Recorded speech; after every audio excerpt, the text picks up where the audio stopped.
Молодежный центр «Килящак» – это ультрасовременное пространство для творчества, развития и отдыха юных тюлечинцев. Его сегодня осмотрел Азгат Сафаров. Молодцы, новые условия теперь созданы. Да, обживайтесь, я вас с новосельем поздравляю. В центре будут заниматься 250 ребят. На 3 этажах – залы коворкинга, народного творчества, студия звукозаписи и мультипликации. Он дает сельской молодежи возможность проявить себя.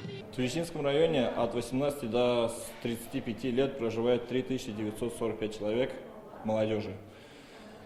Конечно же, это здание молодежного центра нам было очень необходимо. Здесь они будут реализовывать свои идеи, свои предложения. Центр появился благодаря республиканской программе строительства и реконструкции молодежных объектов. Его возведение обошлось в 200 миллионов рублей. Мы стабильно и очень системно идем к тому, чтобы в каждом районе появлялись пространства, которые будут позволять развиваться современной молодежи. В прошлом году мы 6 дополнительных еще молодежных центров открыли. И в этом году еще 6 молодежных центров мы после капитального ремонта откроем и начнем строительство нового молодежного центра в Рыбно-Слободском районе. До 150 человек, в том числе и молодых прихожан, вмещает мечеть Ихлас. В здании 1997 года сейчас идет капремонт. Мы начали в 2021 году ремонт. В сегодняшний день сделаны фасадные работы и поменяли крышу.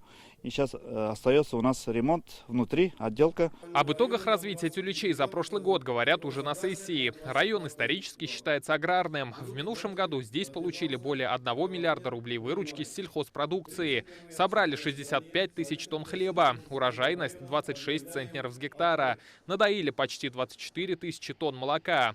При этом наряду с аграрной отраслью уверенно развивается промышленность. Оборот промпарка Тюлечи составил 3,5 миллиарда рублей. Создано более 500 рабочих мест. В районе создаются все условия, способствующие притоку инвестиций. В 2023 году объем вложенных средств по оценке около 2,7 миллиарда рублей, в том числе свыше 1,8 миллиардов частных. Как отметил Азгат Сафаров, район один из самых активно развивающихся. По итогам года объем валового территориального продукта составил почти 8 миллиардов рублей. Зарплаты выросли на 19% до 44 тысяч рублей. Сегодня у вас все условия для нормальной жизнедеятельности людей, для молодежи, для ветеранов, пенсионеров. Это не кто-то вам со стороны пришел, сделал это вы своими руками, это все добились.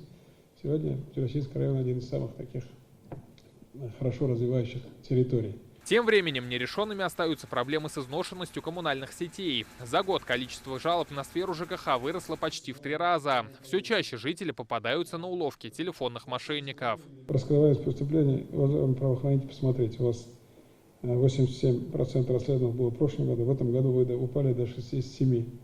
Ну, понятно, наверное, это связано как раз с мошенничеством, это не раскрываемое практически преступление. Но обратите внимание, пожалуйста.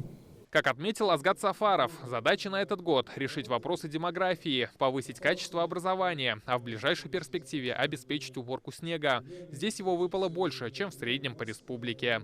Рамиль Галиуллин, Адель Мендубаев, ТНВ, Тюлечинский район.